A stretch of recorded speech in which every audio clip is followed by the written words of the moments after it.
Hey, welcome back everyone. So in today's video, I'm going to walk you through the process for drawing this female face at a downward angle.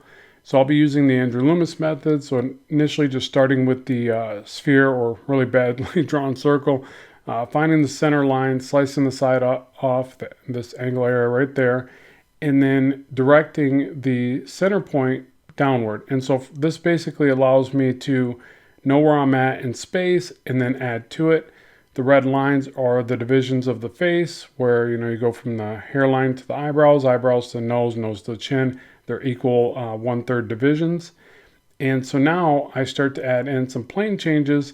Again, a lot of this is in the Andre Loomis book, but some of it is just things that you pick up from other artists. So like using maybe plane changes with different shapes for the lips and the nose. Actually, the way the nose is blocked out here is still from the Andre Loomis book.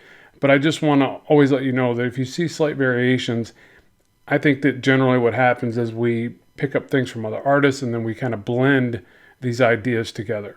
So now with some of that structure, I can start to refine the face and basically sketch over the base structure.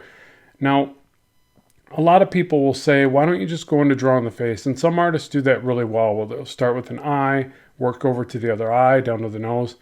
But I can't do that as well. In fact, it becomes very apparent when I'm drawing a steep angle to the face, and I always have a tough time with eye alignment. Even in this one, it's still a little bit off, but I'll go back and try to clean that up. So the structure helps me a lot. So now with the hair, I'll block in a couple ribbon-like shapes and then build backwards into the shape of the hair. Obviously those are in place and now I'm refining it.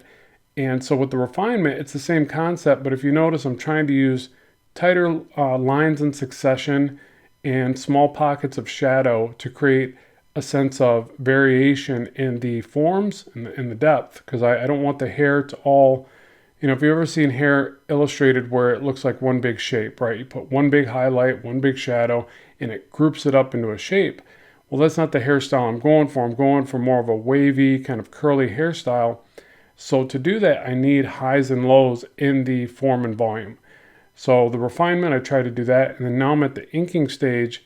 And so this is where obviously I take it all and I try to bring it all together. So all these concepts that I've placed in there, I want to finalize them, make my distinct line work, but also keep rendering in a way where soft things look soft, and there's not a whole lot of hard surfaces here, but at the same time, when you render things, you have to think about what does this surface really look and feel like. I think that's really a big part of it. Like, you have to think about what it feels like. If not, you'll lose some of that. Rendering can quickly tense up most surfaces, most materials. And I'm not saying, by the way, that I've mastered it. It's an ongoing process for all of us, myself definitely included.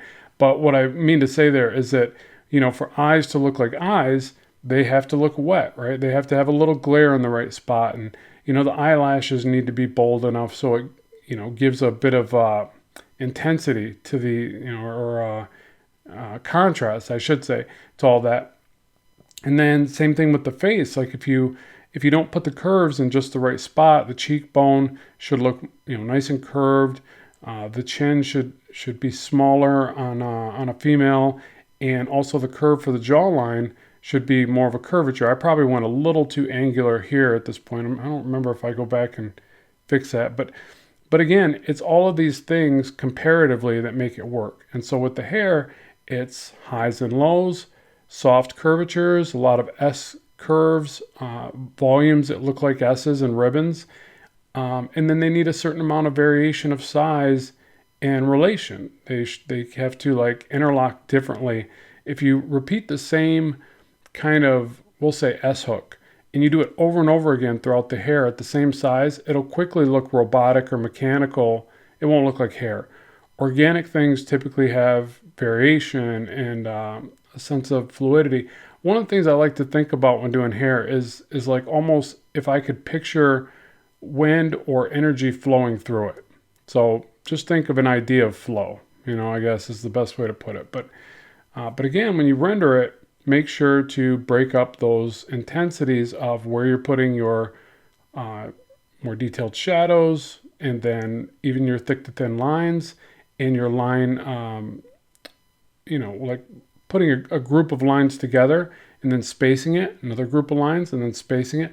And it gives you that nice sense of variety or variation in the forms, I think. Another good thing about adding all those tiny little texture lines in almost anything is it also gives you a sense of scale. So it makes certain things look bigger by comparison, and also a focal point. So if you notice, the more I add those little detailed lines in the hair, it sort of encapsulates and draws a focal point to her face.